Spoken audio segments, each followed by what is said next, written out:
ప్రపంచ పటంలో మన దేశం కనిపించకుండా పోతే ఎలా ఉంటుందో ఊహించుకోండి. ప్రకృతి విపత్తులో మన ఊరు మునిగిపోతుందని తెలిస్తే ఏమనిపిస్తుంది? ఇకపై పుట్టిన ఊరును వదిలి తరాలుగా ఉన్న ఎన్నో జ్ఞాపకాలను విడిచిపెట్టి మరో ప్రాంతంలో బ్రతకాలి అంటే బ్రతకగలమా? ఆ భూమితో నింపుకున్న DNA ఒక్కటే మనతో ఉండి ఇకపై ఆ భూమి మొత్తం సముద్రం పాలవుతుందంటే ఓర్చుకోగలమా? రేపనే రోజు మన ఊరే ఉండదు అంటే అది ఊహించడానికే ఎంతో కష్టంగా అనిపిస్తుంది కదా. ఇప్పుడు తువాల్ అనే ఒక అందమైన దేశంలోని ప్రజలకు కూడా అదే పరిస్థితి ఏర్పడింది.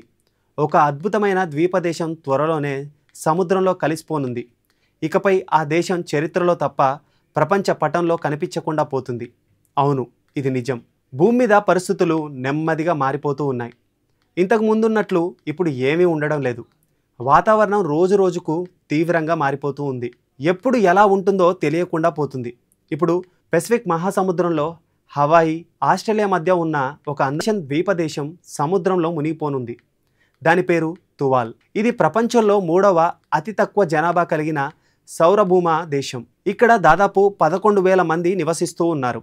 నేలతో పాటు అక్కడి జనజీవితాలను సముద్ర జలాలు భయోందోళనకి గురి చేస్తూ ఉన్నాయి. తువాల్ కేవలం 26 చదరపు కిలోమీటర్ల విస్తీర్ణంతో ప్రపంచంలోని 4వ అతి చిన్న దేశం. వాటికన్ సిటీ, మొనాకో, నౌరో ఎంత విస్తీర్ణంతో ఉంటుందో తువాల్ దేశం కూడా అంతే ఉంటుంది.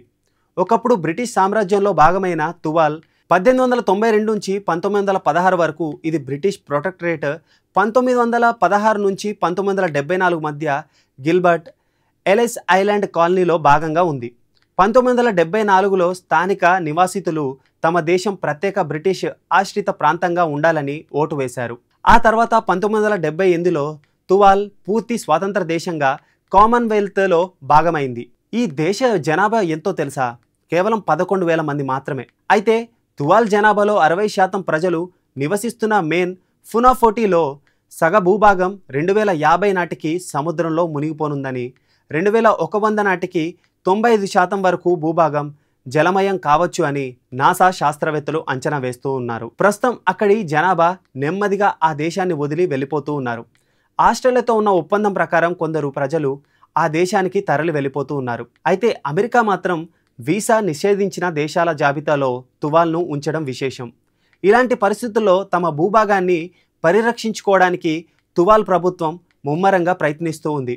కోస్టల్ అడాప్టేషన్ ప్రాజెక్ట్ కింద ఐక్యరాజ్య సమితి నుండి గ్రీన్ క్లైమేట్ ఫండ్ ఆస్ట్రేలియా సహాయంతో ఫోంగోఫాలే, నానుమగా, నానుమిని దీవుల్లో 3.6 చదరపు కిలోమీటర్ల మేరకు నేలను ఎత్తు పెంచడానికి ప్రయత్నిస్తూ ఉంది. అయితే ఈ పరిస్థితి తువాల్ దేశానికే కాదు, భూమిపైన ఇలా ప్రకృతి ప్రకోపానికి చాలా ప్రాంతాలు కనుమరుగయ్యే రోజులు దగ్గరలోనే ఉన్నాయన్నది వాస్తవం. వాతావరణ మార్పుల కారణంగా సముద్రంలోని నీటి మట్టం క్రమంగా పెరుగుతూ ఉంది. అలా పెరుగుతున్న సముద్ర జలాలు క్రమంగా చిన్న చిన్న ద్వీపాలను కబలిస్తూ ఉన్నాయి. అలా సముద్ర జలాల్లోకి క్రమంగా జారుకుంటున్న దేశం తువాల్. మరి కొన్ని సంవత్సరాల్లో ఆ దేశం నామరూపాలు లేకుండా పోతుందన్నది నిజం. ప్రస్తుతం తువాల్ దేశం పెసిఫిక్ మహాసముద్రంలో అంతర్భాగమవుతుంది.